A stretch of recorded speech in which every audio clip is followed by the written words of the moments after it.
Quand j'ai su le sexe de mon enfant, j'avais l'impression que j'avais perdu encore à la loterie du genre parce que j'ai eu une petite fille. Le sujet, c'est pas de mettre fin au patriarcat pour faire naître un matriarcat. On va sur scène et les gens payent pour qu'on se moque de nous-mêmes. Ok, vas-y, fais-moi rire. C'est très dur d'inciter les gens à faire du stand-up parce que c'est un métier tellement dur. Mon Dieu, j'ai aucune originalité. Mais il a écrit des scènes qui étaient dans mon film. Ah mais pétard, j'ai oublié un truc, mais oui, j'ai pas parlé de ça. Mais Je pense qu'il faut aller chercher, il faut rêver. Tu vas pas atteindre la lune, mais tu vas arriver à quelque chose qui est déjà vachement sympa si tu te donnes les moyens. Moi j'ai monté le Connasse Comedy Club. Pas mal. Voilà. Mais est-ce que la sororité existe vraiment ? Bah nous aussi, ça nous fait évoluer dans notre façon de penser. Qu'est-ce qui se passe au moment où tu te rends compte que c'est pas forcément possible? Tu t'es dit, ah merde. Bonjour et bienvenue au podcast Standing Ovation. Je suis Tariq Sedak, Je suis Karim Saba. bien sûr. Et aujourd'hui, nous avons nos deux invités principaux. Nous avons donc Angélique Girard avec nous, ainsi que Anne-Sophie Girard. Je vais commencer par te présenter, Anne-Sophie. Salut. Ça va ? Ouais, Ça très fait quand même bien. plusieurs années qu'on se connaît. Oh là là. Ah là là. Que d'histoire.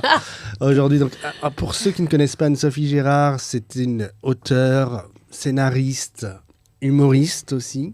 Comédienne. Comédienne. Oh là là, je fais Exactement, très de bien, talent. très bien le flamenquiche. Ça aussi, les gens ne le savent Très pas. connu pour ça, très C'est connu vrai. pour sa famille quiche, et qui est aussi l'auteur d'un des livres les plus vendus en France, qui s'appelle, avec ta sœur, Ouais. notamment, qui s'appelle La femme parfaite est une connasse. C'est vrai. Ouais. Et qui a sorti aussi le livre, bientôt, qui va bientôt sortir au cinéma, tu m'en as parlé, qui On s'appelle... est en train de l'adapter. Ouais. Alors, tu sais, ça prend beaucoup Ouais, oui, de c'est temps, vrai. mais Voilà. c'est le prochain projet. Et là, on parle de ton livre, actuellement, qui vient de sortir, qui s'appelle Un esprit bof dans un corps pas ouf. Tout un programme, déjà. Ouais. Un livre qui parle aussi, justement, de plusieurs sujets, dont le burn-out. Oui, Voilà. oui. Et l'exigence. Et l'exigence aujourd'hui, et un peu sa sorte de anti-livre de développement personnel, c'est ça ? Oui, au départ, je voulais vraiment visiter les limites du Ouais. développement personnel, parce que j'étais très en colère quand j'ai commencé à l'écrire, contre le développement personnel et en fait, la pression que je m'étais mise à vouloir tout réussir et qui m'a poussée quasiment jusqu'au burn-out.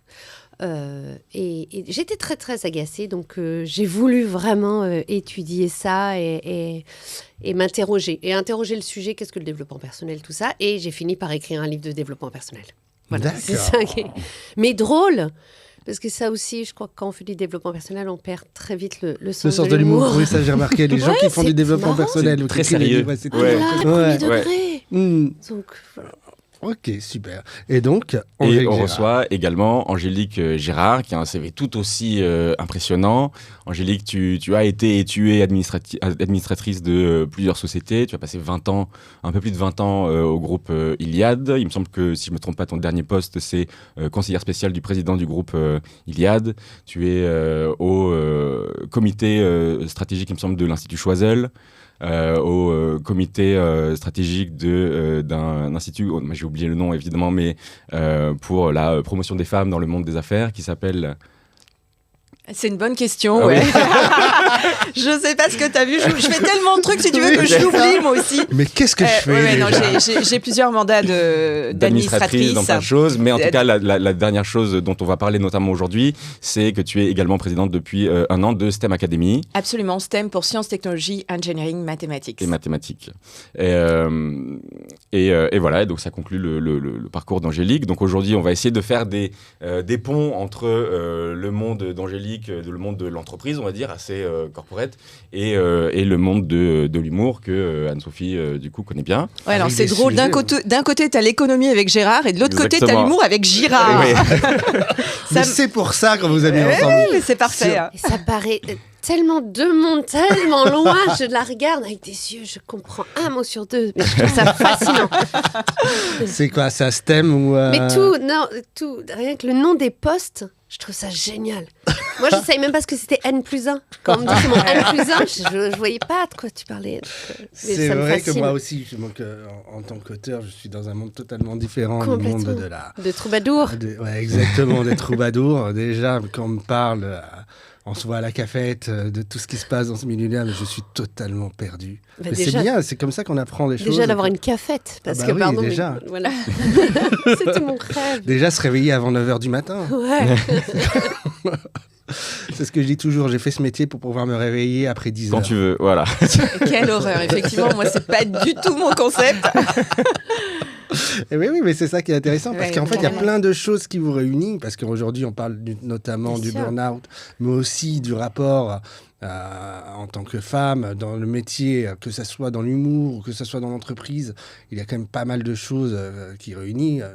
On a travaillé dans le milieu de l'humour, on sait la misogynie qui existait dans ce milieu pendant des années, comment il faut se battre aussi bien que de la même façon que dans une entreprise, pour pouvoir s'en sortir dans un milieu qui est quand même contrôlé en majorité par les hommes. Et c'est un sujet assez intéressant. Est-ce que toi, tu l'as ressenti un peu bien sûr, déjà, de base, oui. Mais pire que ça, c'est que je ne m'en suis pas rendu compte. C'est-à-dire qu'on est tellement habitués que j'ai mis quand même longtemps. C'est normal. Ouais, c'est normal. C'est le postulat de base. Ouais. Ça se passe comme ça, mais depuis toute petite. Donc, j'ai mis longtemps à me questionner, à me dire, est-ce que c'est normal ou pas ? Parce que pour moi, c'était un réglage par défaut. Ouais. Tu vois ? Tu t'es un peu dit, bon, voilà, j'ai perdu à la loterie du genre. Oui. Et tant pis. Mais c'est vrai. Voilà. Moi, je ressens complètement ça. Et j'avoue que même... je fais une petite parenthèse, mais quand j'ai eu ma fille, quand j'ai su le sexe de mon enfant, j'avais l'impression que j'avais perdu encore à la loterie du genre parce que j'ai eu une petite fille. Et ça m'a fait mal de penser ça. Je me suis dit, merde, ça va être tellement dur pour elle, quoi. Puis après, 2 minutes après, j'étais folle de joie. Mais il y a quand même ça, que, quand tu parles de loterie du genre, oui, je le pense, bien sûr. Est-ce qu'on peut rappeler quand est-ce que tu as commencé dans, je sais pas, le théâtre, les médias, l'écriture, etc. Moi, ça fait 20 ans, petit à petit, ça fait 20 ans que je suis comédienne. Oui. Et après, j'ai fait, c'est surtout 2010, Jamel Comedy Club, ça a été vraiment le moment où je me suis professionnalisée. Ok. Saison 5 du Jamel Comedy Club, j'ai commencé le stand-up et après, j'ai fait de l'humour et en parallèle... j'ai fait tout ça, donc ça fait maintenant, ça fait 10 ans, 15 ans que vraiment je travaille, je gagne ma vie, je fais rien d'autre. Parce qu'on a parlé hier en préparant l'émission avec Tariq, mais j'ai l'impression maintenant quand même que dans le milieu du stand-up, moi je vais beaucoup dans des comedy clubs et tous les soirs, il y a quand même à minima une, mais parfois 2 femmes. Donc est-ce que ça, c'est pas déjà un truc déjà juste peut-être sur la présence qui a changé sur 10, 15, 20 ans, où je me souviens quand on regardait la télé, moi, dans les années 90, c'est vrai qu'il n'y avait pas beaucoup de femmes. Aujourd'hui, il y en a quand même beaucoup plus. Est-ce que c'est quelque chose que tu as vu, que tu as senti ? Moi, je suis arrivée au moment où les filles arrivaient. Donc, je suis arrivée avec la vague des filles. Quand je parlais avec les anciennes, ce qu'on appelait les anciennes, elles nous disaient, oui, nous, il n'y avait personne, etc. Nous, on arrivait avec une vague de filles. On a commencé à faire des comedy clubs que de filles. Et Tariq a lancé aussi un... Oui, c'est vrai. Tu avais une première scène ouverte tu au Paname. Oublié ça. 100% féminine. Après, génial. Moi, j'ai monté le Connasse Comedy Club.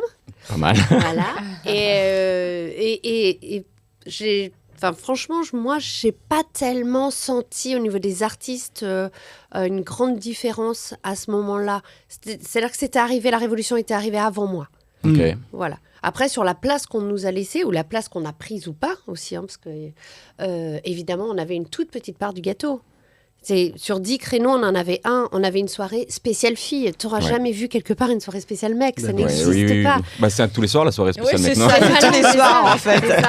Il y a le foot, il y a le rugby, il y a le machin, il y a toutes les occasions sont bonnes. Et si tu veux, ça dérangeait personne, toutes ces filles. Tout le monde trouvait ça hyper cool jusqu'à ce qu'on veuille prendre un peu plus de place. C'est-à-dire quand on a voulu vraiment se professionnaliser, notamment se faire produire, une production, c'est là que je me suis vraiment confrontée à des réflexions du genre merde, c'est vachement bien ce que tu fais, mais on a déjà une fille. Et ça a été mon premier choc parce que j'avais pas compris qu'il y avait qu'une fille, mais comme il y avait qu'un noir, qu'un gros, c'est vraiment chacun avait son rôle. En revanche, si tu regardais, c'était que des mecs, mais il fallait... Et l'une fille, un c'était peu la de Schtroumpfette. diversité, quoi. Bah, La Schtroumpfette. La Schtroumpfette. Voilà, ça, c'est le syndrome de la Schtroumpfette. Maintenant, il est bien connu, mais c'est ça, on va mettre une fille pour pas faire complètement masculin. Et c'est marrant, parce que, en gros... Aujourd'hui, Angélique, tu travailles à faire en sorte qu'il y ait plus de femmes dans les métiers des sciences, ou en tout cas dans les cursus plutôt, on va dire ça, on va parler de ça, des sciences. C'est un peu la même chose. Moi, j'ai des amis en école d'ingénieur, ou donc promo d'étudiants d'école d'ingénieur, ils sont 200, 250, 2 filles. Ah ouais. Voilà. Mais vraiment 2, c'est pas une blague ou une exagération, c'est vraiment 2 sur 250. Et du coup, ce que je voyais un peu dans l'humour, ou dans les médias en tout cas, c'est qu'il y a eu peut-être à un moment une espèce de point d'inflexion. Est-ce qu'on peut s'inspirer de ça ? Est-ce qu'il va y avoir ce point d'inflexion dans ramener des femmes et des jeunes filles dans un certain intérêt pour les sciences et les métiers des sciences, etc. Comment est-ce que tu vois Est-ce que c'est en train de changer aussi, un peu comme dans le milieu de l'humour ? Est-ce qu'il y a un point... Alors, pour faire le parallèle, et notamment avec l'histoire d'Anne-Sophie, c'est que alors moi, je partage tout ce qu'elle a dit. C'est-à-dire que moi, je ne me suis pas rendu compte non plus que j'étais dans des milieux techno-masculins, que j'avais pas forcément le même rôle, la même place, le même salaire. Oui. Et tout ça, en fait, est arrivé assez tard chez moi. Je me suis pris une claque. Ça a démarré, en fait, j'ai une journaliste qui s'intéressait à ce que je faisais, moins de 40 ans, des milliers de salariés. Donc, on se disait qui est cette jeune femme qui dirige autant de personnes. Et elle m'avait dit, mais qu'est-ce que vous faites pour les femmes ? Je l'avais regardé, mais très bête. Ben rien, qu'est-ce que vous voulez que je fasse pour les femmes ? Je ne m'étais pas rendu compte du truc, je n'avais pas compris la question. Et en fait, cette journaliste, elle a semé une petite graine chez moi qui fait que je me suis intéressée au sujet en me disant, mais est-ce que tout est normal ? Et en fait, non. Il y avait beaucoup de choses dans mon quotidien qui n'étaient pas normales. Alors, moi, pour le coup, l'humour en entreprise, j'adore. Je suis la reine de l'autodérision et je pourrais vous donner quelques exemples. Mais il y a quand même un chemin avant d'arriver à ça, de se sentir bien dans ses baskets et d'y arriver. Alors, pourquoi, effectivement, je m'intéresse à ce sujet et j'ai écrit, et d'ailleurs avec beaucoup d'autodérision pour faire un premier exemple, j'ai écrit pour la fin du sexisme, le féminisme à l'ère post-MeToo. Je l'ai publié en 2019. Ma préface a été faite par PPDA. Aïe. Voilà. Sans de l'humour. Que tout. Mais j'aime le dire, ça me fait rire, j'adore. C'est très drôle. Et donc, je suis partie d'un constat en fait assez grave et triste même. C'est que les femmes sont absentes de la 4e révolution industrielle. Ouais. Donc, comme tu l'as dit, effectivement, on a très peu de femmes en école d'ingénieurs. C'est un vrai drame aussi pour les écoles d'ingénieurs qui font beaucoup d'efforts. En moyenne, on sort entre 35 et 38 000 ingénieurs diplômés par an en France. Les promos sont composés à 24% de femmes. Ok, donc c'est qu'un ingénieur sur 4 est une femme. Chance, voilà. Ou alors, ils sont dans des écoles qui n'ont pas encore fait le travail nécessaire à l'accueil de ces jeunes femmes, puisqu'elles sont accueillies dans des environnements qui sont quand même assez hostiles. Je suis plutôt douce dans ma façon généralement de parler, mais ça, c'est une réalité. Et donc, ça n'attire pas, en fait. Ça n'attire pas les jeunes femmes, ce type de milieu. Donc, c'est très compliqué pour elles. Et en même temps, on voit bien qu'on a des défis qui sont majeurs pour notre société. On a une transition numérique. On va se prendre 20 ans de bouleversement là, dans la face. Et ça démarre avec les IA génératives. Donc, les 20 ans qu'on a vécu, on a l'impression qu'on est passé du Minitel, le fax, le Minitel, à l'Internet, le très haut débit. Et en fait, c'est rien ce qu'on a vécu par rapport à ce que l'on va vivre. Et donc, c'est important que les femmes arrivent à prendre une place dans ces milieux. Et puis, il y a la transition environnementale. Comment on peut effectivement améliorer le quotidien de la planète et notamment transmettre si les femmes ne participent pas non plus à ça. Et donc, c'est tout le sujet d'encourager les jeunes filles à aller vers les filières scientifiques et technologiques. C'est encourager, hein, c'est pas encore une fois mettre une injonction et dire « ma fille, tu feras sciences parce qu'il faut des filles dans les sciences », parce qu'on en a ras-le-bol de les filles, il faut faire ça, quoi. C'est un peu l'histoire de notre éducation, de tout ça, on est bon élève. Voilà, et il faut que ça change. Et donc, c'est de montrer le champ des possibles, montrer effectivement tous ces métiers qui vont aussi, qui sont actuels et qui vont se créer, qu'on ne connaît pas forcément. On aura des géo-ingénieurs, on aura plein de choses absolument dingues. On dit que 80% des emplois à horizon 15-20 ans n'existent pas encore. Donc, il va y avoir énormément de destruction, mais il va y avoir de la reconstruction. C'est mon côté plutôt positif. Et il y a plein de choses. Donc, c'est ça qui est intéressant. Et moi, je trouve que c'est important de prendre la parole. C'est aussi mon rôle en tant que dirigeante. Moi, j'ai eu la chance de bien réussir, mais je suis partie de rien. Je suis fille d'ouvrier, soutien de famille. Donc, en fait, pour moi, c'est important aujourd'hui de renvoyer la balle, de montrer les chemins et puis d'aider ceux qui ont besoin, filles et garçons. Ouais.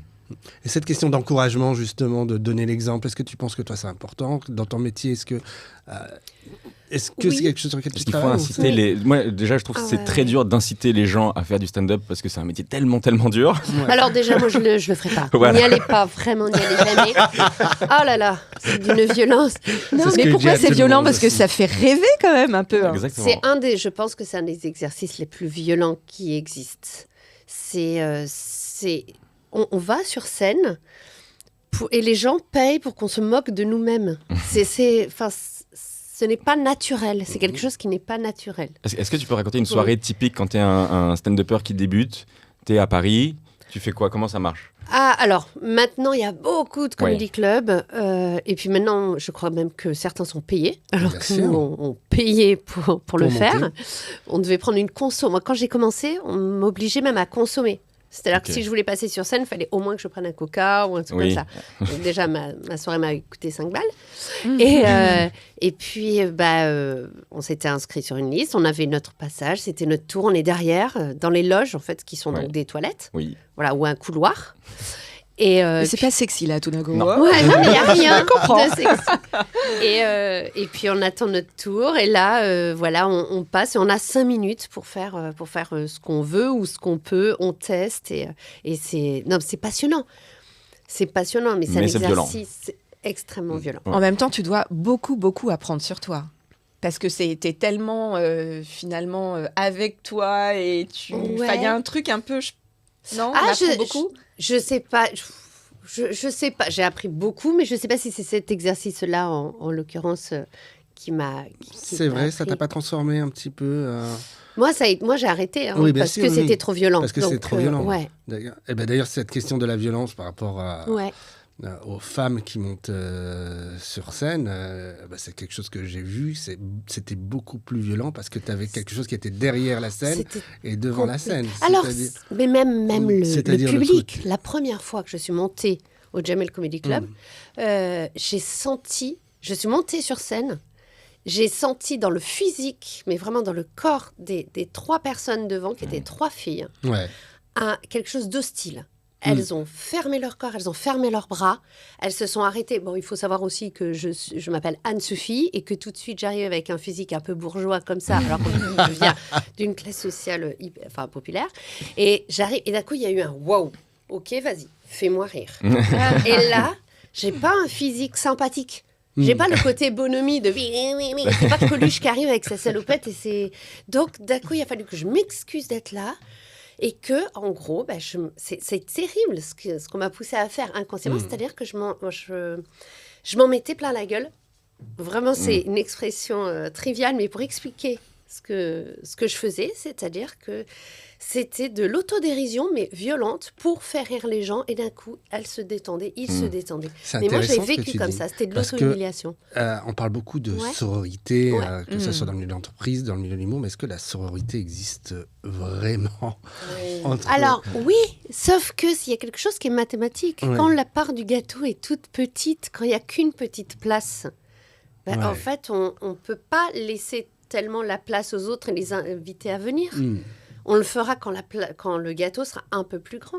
Je pense que ça vient de là. Il y a eu un problème en entreprise, toi, tu avais l'air plus optimiste. Moi, moi, je pratique la sororité et je trouve que ma génération, elle est beaucoup plus sensibilisée. Moi, je suis arrivée dans le monde de l'entreprise.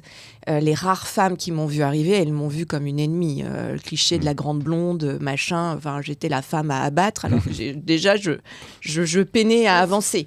Donc, c'était vachement compliqué. Donc, c'est vrai que je pense que ma génération, on a vécu ça. Et donc, on n'a pas envie de ça pour les femmes qui nous entourent. Et pour celles qui arrivent, et au contraire, on sait que c'est celles qui arrivent qui vont pouvoir aussi changer les choses. Nous, on met des pièces un peu partout en se disant que voilà, on fait bouger les lignes, mais globalement, ça va pas bouger pour nous. Ça va bouger pour nos filles, pour les suivantes. Moi, en termes de rapport sur l'égalité salariale. En France, il y a un observatoire qui a publié. En fait, quand on aura l'égalité, ma fille qui a 12 ans, moi j'en ai 48 aujourd'hui, ma fille aura 42 ans quand on connaîtra la pleine égalité. Ah oui. Ouais. Donc on fait ça pour elle.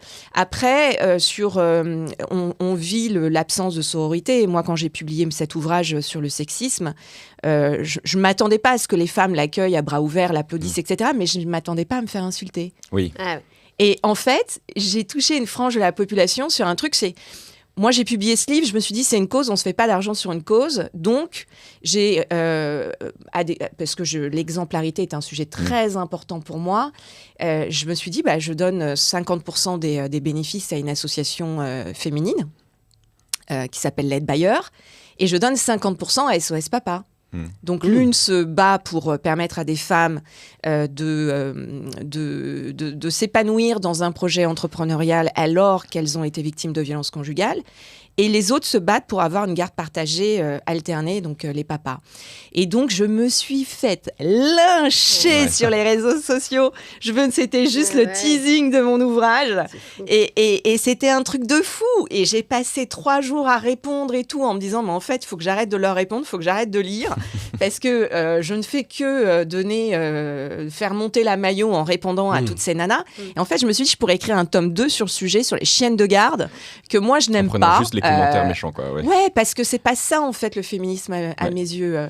Le féminisme, c'est quelque chose de plus ouvert. Ouais, et vous voyez une différence, d'ailleurs, entre toi dans l'humour, entre cette ancienne génération, enfin ancienne, entre guillemets, de féminisme et cette nouvelle génération beaucoup plus radicale. Est-ce que ça pose des problèmes? Est-ce que ça fait avancer les choses, selon vous? Est-ce que... Au contraire, ça fait reculer, ou est-ce que c'est bien, justement, qu'il y ait une génération plus radicale qui se permette on verra. De faire avancer les choses? J'ai envie de dire, on verra, parce que là, moi, j'adore les voir, les plus jeunes, parce qu'elles ont la rage, elles ont vraiment la force, elles y vont, elles lâchent rien, et on verra si ça marche ou pas. Faut essayer. Ouais. Parce qu'à un moment, on va arrêter d'attendre qu'on nous laisse une part de gâteau plus grosse, on va aller la chercher, peut-être que ça va marcher. Jusqu'à maintenant, on a quand même un petit peu échoué. En tout cas, même si j'ai envie d'être positive aussi, ça avance, ça change, mais c'est tellement long. Alors, si on peut gagner un petit peu de temps comme ça, pourquoi pas? Écoute, moi, j'aime pas trop ce que j'appelle les aboyeuses, parce que voilà, j'en suis pas une, et que moi, ça m'agresse quand j'entends certaines femmes, mais on en a tellement besoin. C'est ça. On en a tellement besoin. On a eu une ministre de l'égalité qui est une aboyeuse, mais c'est juste extraordinaire quand effectivement ça fait bouger. On a eu les quotas. Moi, j'étais contre les quotas et je me rends compte qu'en fait, c'est ultra positif d'avoir des quotas. Pareil. Sans ça, j'aurais pas été nommée administratrice. Sans la loi Copé-Zimmermann, on m'aurait pas fait confiance pour entrer dans des groupes cotés. Donc tout ça, ça fait bouger, et c'est intéressant de se dire que nous aussi, ça nous fait évoluer dans notre façon de penser. Complètement. Après, on n'est pas à la recherche, en fait, d'un pouvoir, nous les femmes, quand on est dans ce type d'action. Le sujet, c'est pas de mettre fin au patriarcat pour faire naître un matriarcat.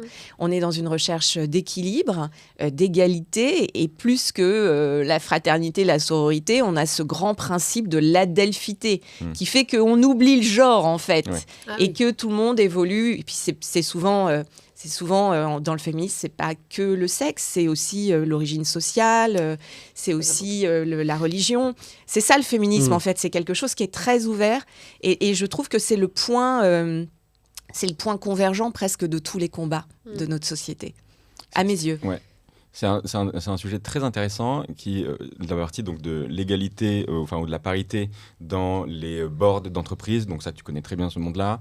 Donc dans les boards d'entreprise, au poste de CEO, etc. C'était une question, je me souviens, j'avais eu en entretien d'école de commerce.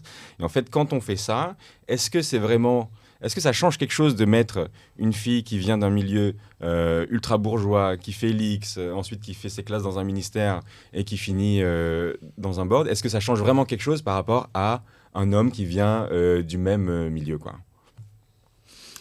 Déjà, sur le point de la mixité, les équipes mixtes surperforment les équipes non mixtes de 16%.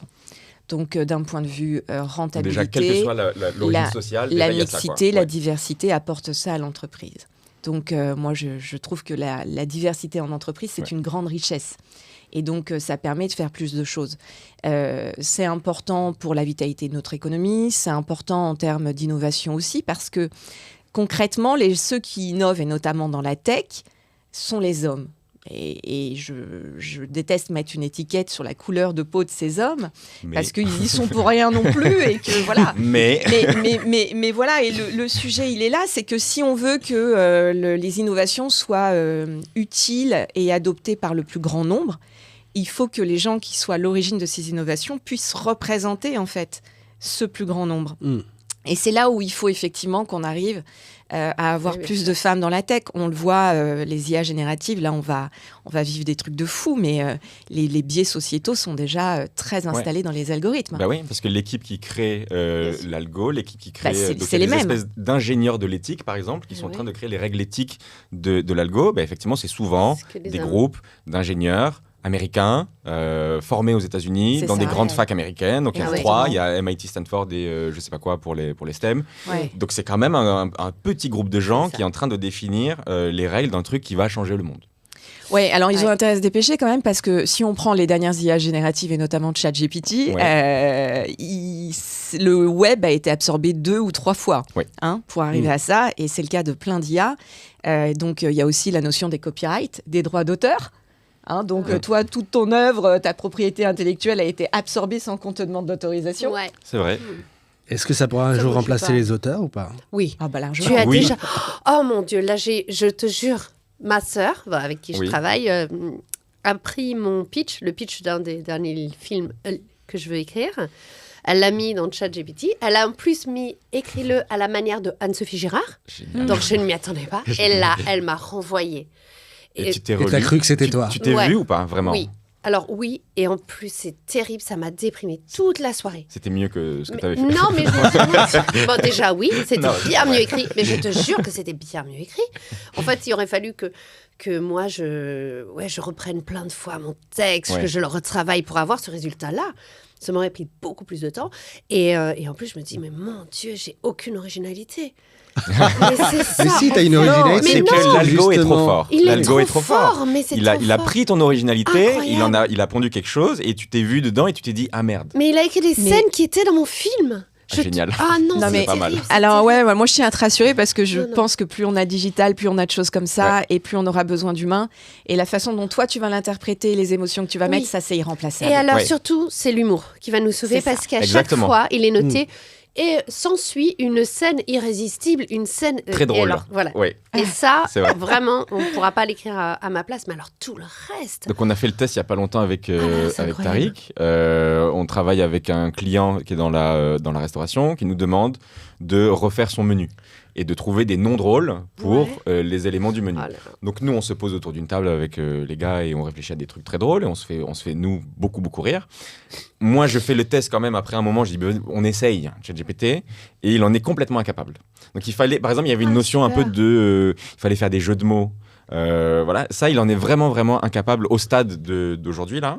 Et donc effectivement, il y a la partie de l'humour où je me dis, est-ce qu'un robot va un jour vraiment réussir à me faire rire? Second degré, du second degré, de la parodie, des jeux de mots, les running gags, l'absurde. L'absurde. L'absurde, je pense que c'est la dernière chose qu'il aura. Heureusement, c'est ce qui va nous sauver. Mais quand tu vois la structure, mais il y avait tout, les 3 actes, le rebondissement, les pivots par scène, c'était incroyable. Parce que ça, au final, c'est assez théorique, la structure d'un scénario. Et puis tu pourras en parler aussi de quoi quand tu crées, je sais pas, des présentations, des messages, etc. C'est un peu mathématique, un peu théorique. Donc c'est assez facile de revoir la structure. De toute façon, le truc des 3 actes. Alors moi, Karim, je ne fais plus de présentation. C'est fini. Moi, j'ai découvert une IA générative qui s'appelle Gamma. Je l'assume. Ce n'est pas moi qui fais les présentations. On prévient tous les gens qui vont en rendez-vous avec toi. J'interprète, je scénarise le truc. Maintenant, c'est ça mon rôle, tu vois. Okay. J'assume. Ouais, Gamma avec 2 M pour ceux qui veulent. Effectivement, c'est un truc de fou en fait. À nouveau, web absorbé. Et là, tu choisis. Tu veux un PowerPoint, tu veux un PDF, tu veux une homepage web. C'est marrant. C'est un truc de fou.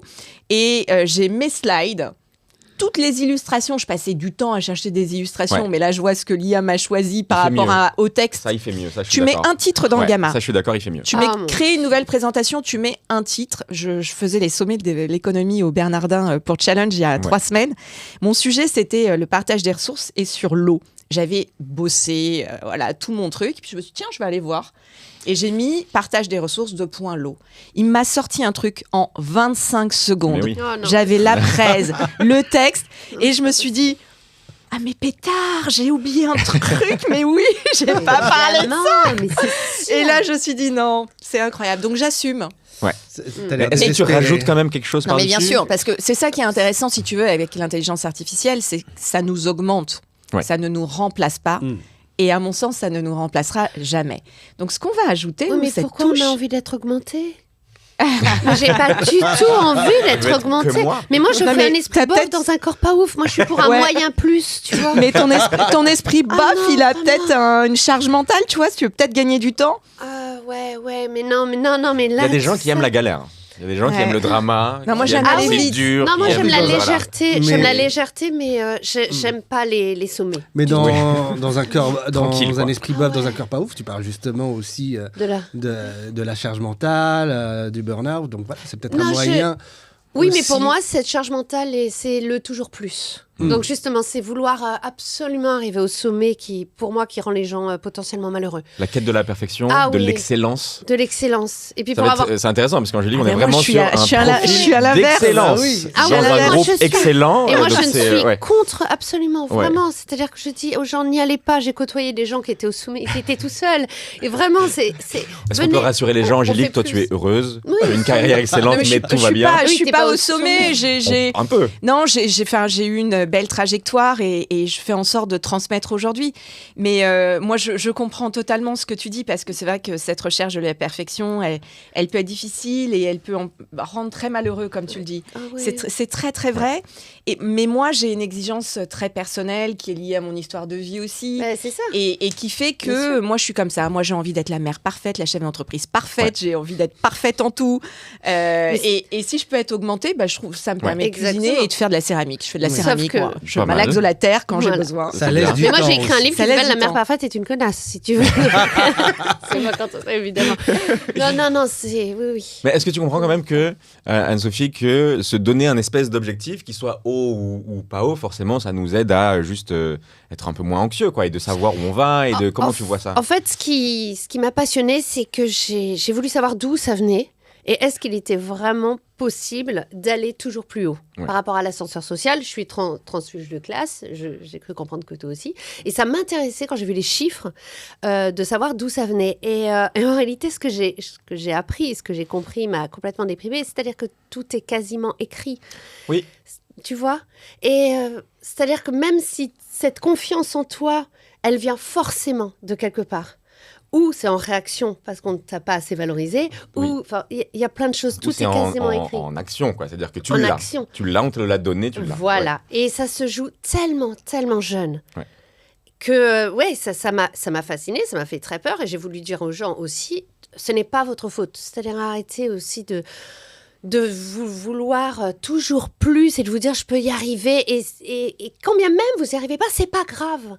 Moi, je suis pas pour l'excellence. Mais ça peut être inquiétant de se dire tout est déjà écrit. Oui, mais c'est vrai. Mais c'est en vrai, fait, il y a une marge de manœuvre qui est très très limitée, qui est à peu près, Ouais. on va dire, de 30%.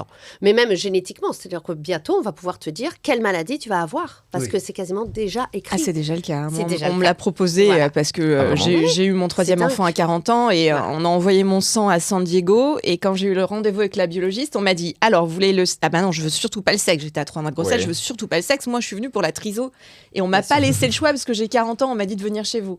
Donc, j'avais un gynéco qui voulait pas que je prenne de risques. Et en fait, on m'a dit mais vous voulez savoir chromosome X ou Y, mais attendez, si effectivement j'ai un enfant qui a 2 Y qui devrait avoir 2 X, en fait vous êtes en train de me parler de sa future sexualité, mais moi j'ai un petit truc dans le ventre, j'ai pas envie de savoir quelle va être la sexualité de mon enfant, et par ailleurs le principal c'est que ils vivent heureux comme ils veulent, voilà, c'est pas mon problème. Oui, puis alors Parkinson, machin, etc. Et en fait on te dit déjà tout.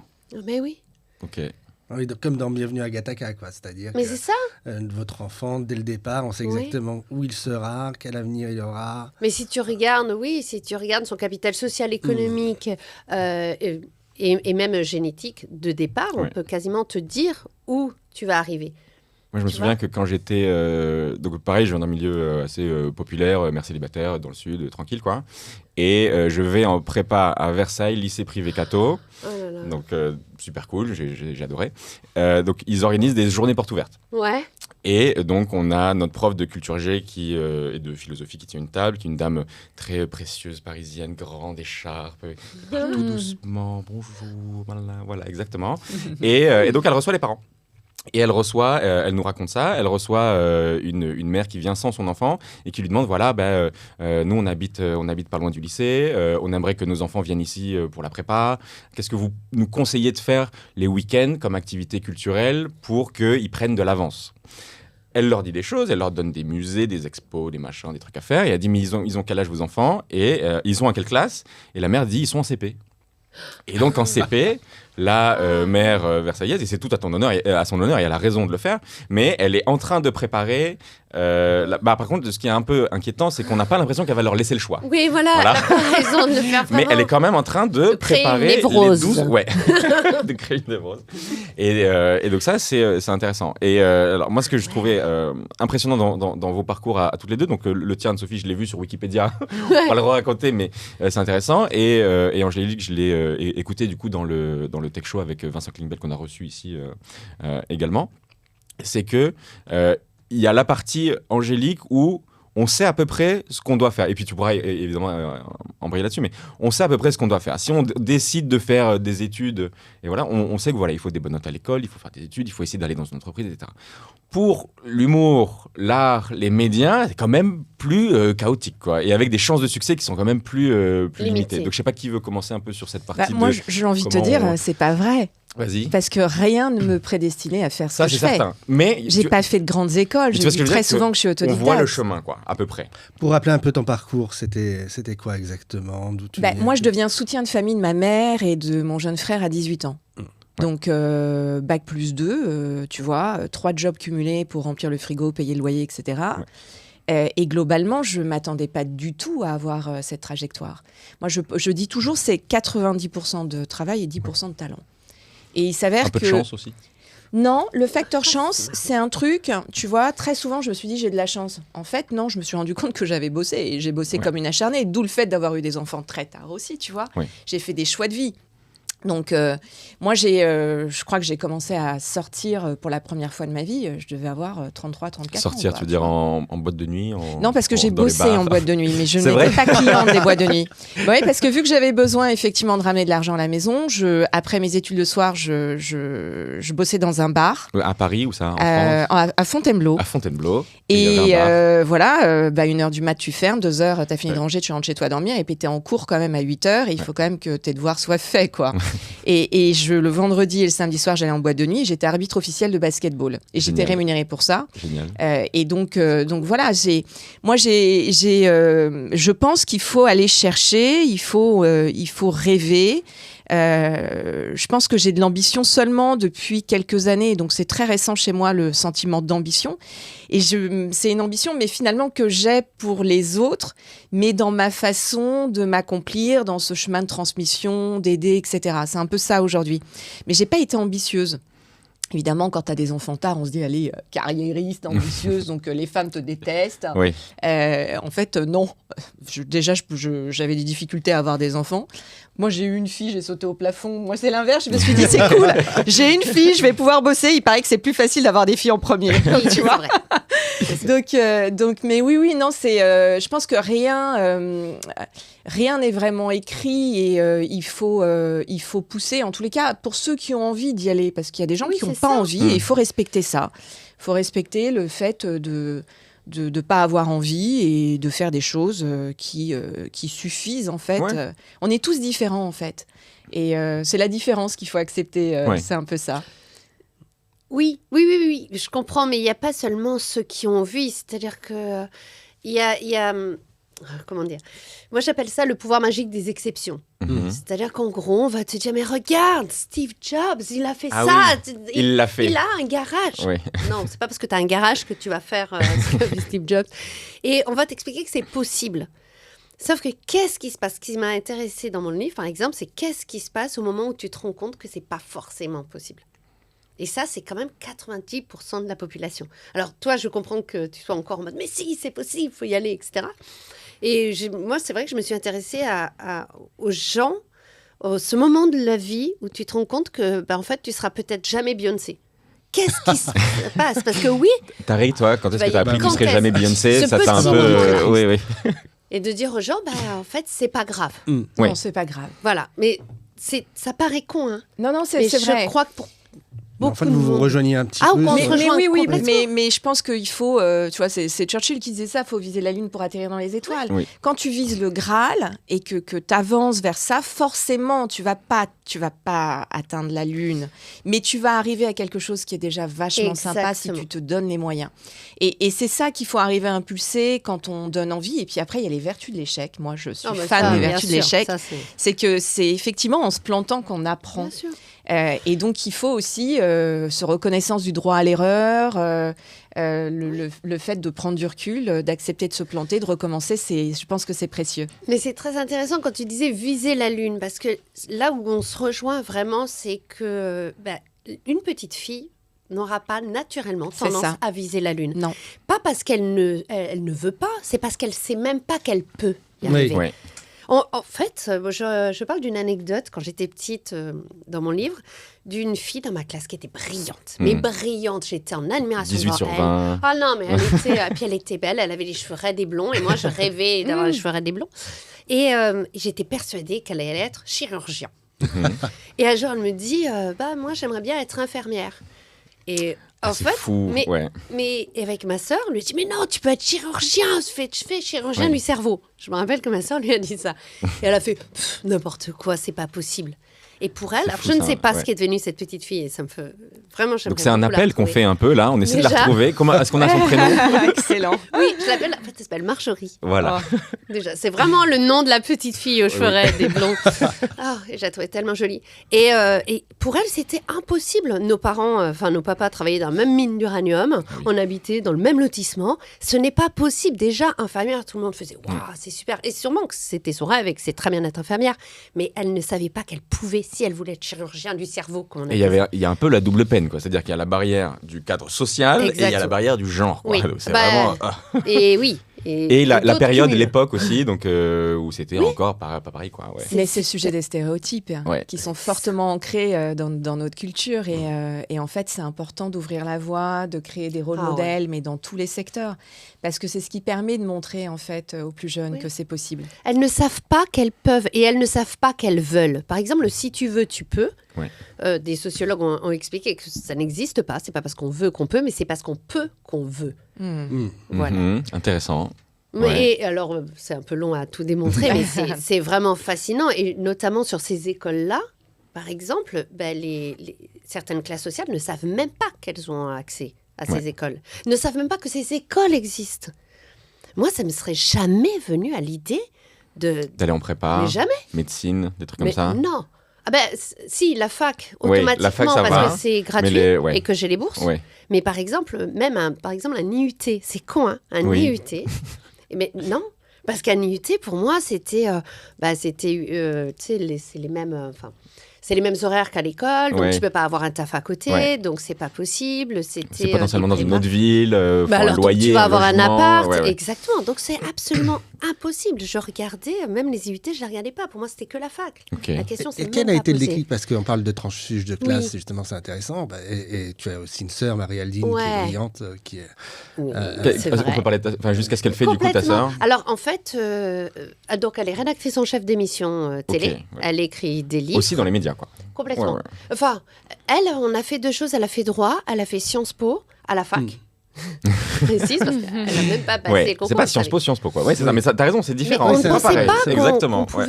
Et qu'est-ce qui a été le déclic, justement? Pourquoi? Le déclic, alors, moi, c'est particulier. C'est parce que moi, mon rêve, quand j'étais petite, c'était d'être gestionnaire de patrimoine.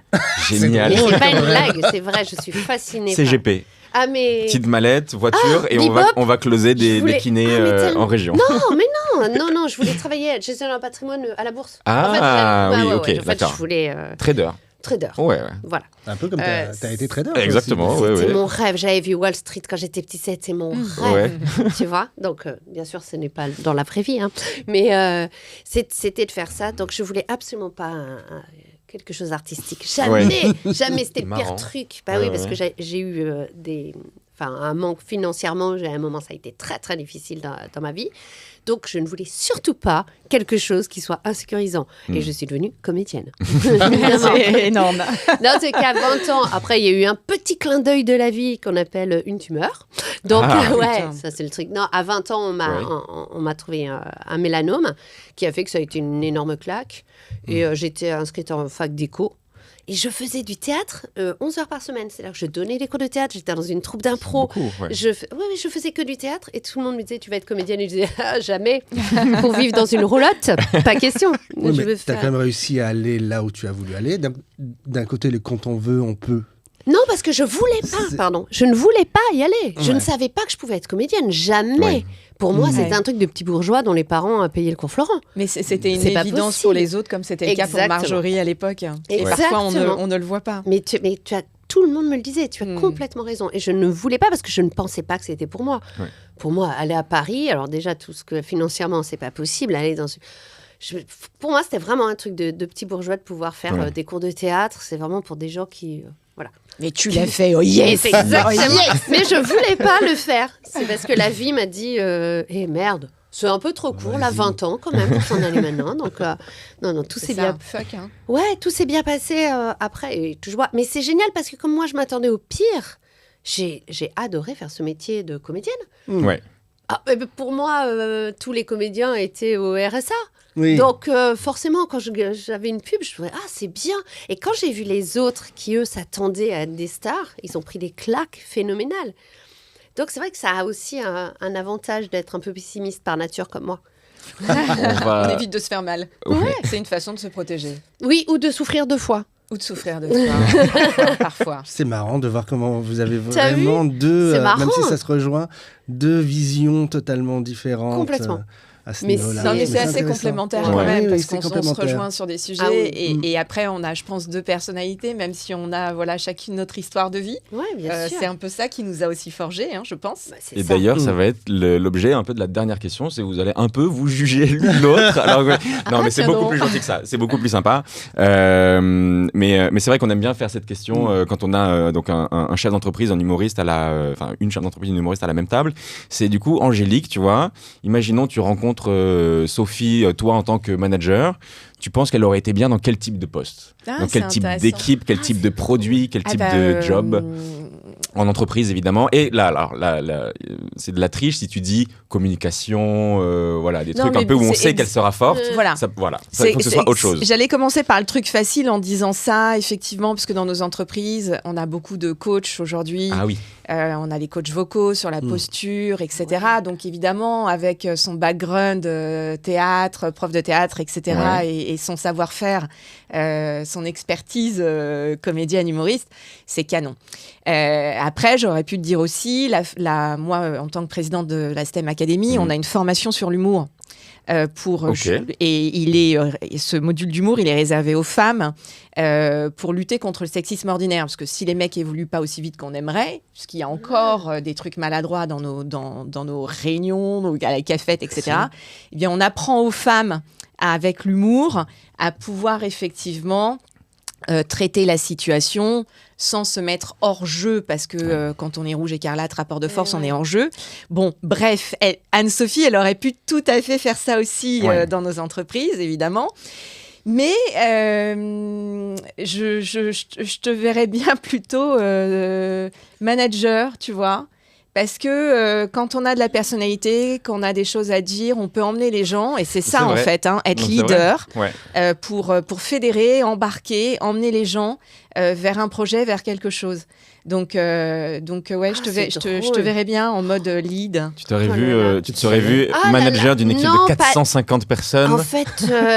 je suis nulle en management, donc c'est parce que non mais tu sais, mais justement. C'est pas que tu l'as jamais fait. Non mais il y a le manager et le leader, et je te vois plus en fait pour embarquer des gens ça, c'est cool. Pour vers motiver. quelque chose. Ouais. Mais alors, ça me fascine parce que des amis autour de moi sont en train de se former au management et me raconter ça. Et moi, j'ai aucune diplomatie. C'est-à-dire que je sais pas, tu sais, dire aux gens d'abord quelque chose de sympa, puis tu sais, c'est mettre les formes. Être cash. Est-ce que c'est pas bien parfois d'être cash Alors moi, je le suis, mais en bienveillance. C'est-à-dire que moi, j'avais mes équipes me disaient toujours, Angélique, vous êtes la seule personne à nous mettre une claque derrière la tête. Avec le sourire. Mais c'est un talent, ça. Mais moi, c'est un truc qui était inné chez moi. Mais c'est les discours de vérité en entreprise, c'est important. On doit dire aux gens clairement et pointer les problèmes pour leur permettre d'évoluer, grandir. C'est c'est le feedback et c'est précieux le feedback. Donc, et donc toi, Anne-Sophie, donc c'est la même chose avec Angélique. Si elle avait été humoriste, si ça avait été une personnalité des médias ou dans le monde du spectacle, qu'est-ce qu'elle aurait fait? Ah non, mais c'est maître de cérémonie. MC. Mais présentatrice, MC. Mais présentatrice, pas que présentatrice sur... C'est pas Télématin, quoi. Non, pardon. Non, même de faire la chauffe. Tu vois, sur un comedy club, il y a toujours quelqu'un qui commence. Chauffeur de salle. C'est marrant. Qui va mettre l'ambiance, qui va mettre le ton de la soirée. C'est ça, et qui va redistribuer la parole et qui va mettre en valeur les autres. Parce que le but du MC, c'est vraiment de chauffer le public. Et ça se dit encore MC ou Oui. Nous, on disait MC. Donc, tu chauffes le public, comment ça va? Tu vois, c'est celui qui fait tu viens d'où?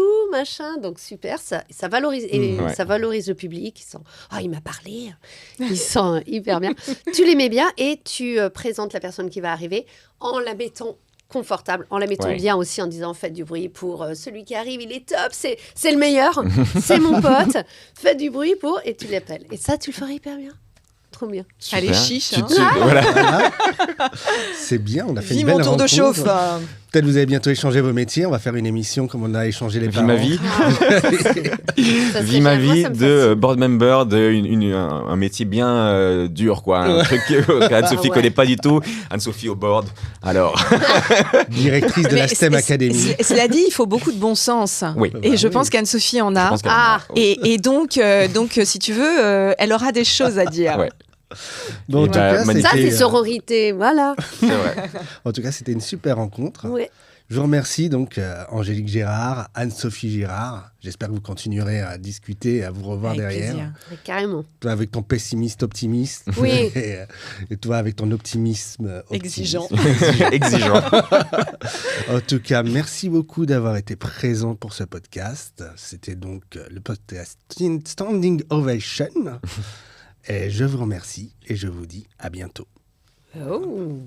Bravo. Enfin, un petit... Très bien. C'est la première fois qu'on applaudit. Oui. En même temps, on en a fait deux. Ouais, c'est vrai. J'aime bien la deuxième partie. Je suis d'accord.